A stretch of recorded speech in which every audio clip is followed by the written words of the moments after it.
ইসলামটা কার? আল্লাহ। ধর্ম নিরপেক্ষতা কার? ধর্মের ব্যাপারে নিরপেক্ষ আপনি হতে পারেন না। নিরপেক্ষতাও একটা পক্ষ, নিরপেক্ষতাও একটা পক্ষ। ওরা সরাসরি বলে না, সাহস নাই সেই জন্য বলে না।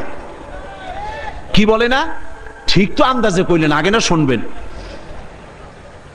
সরাসরি বলে না, কারণ এদেশে মুসলমান বেশি, সেই জন্য সরাসরি বলে না আল্লাহ নাই, ওইটা বলতে পারে না। বলে যে আল্লাহ আছে, তবে তাদের জায়গাটা একটু সীমাবদ্ধ। কোথায়?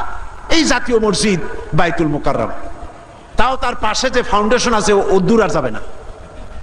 বাইতুল মুকাররম মসজিদ, অন্যান্য মসজিদগুলি, মসজিদ, খানকা, মাদ্রাসা, এতিমখানা, এর মধ্যে আল্লাহ এবং রসুলকে রাখা হয়েছে। আর বাকি আমার জীবনের বিস্তীর্ণ অঙ্গনে অর্থনীতি, সমাজনীতি, রাজনীতি, স্বরাষ্ট্রনীতি, পররাষ্ট্রনীতি, আমার সেক্রেটারিয়েট, আমার ক্যান্টনমেন্ট, আমার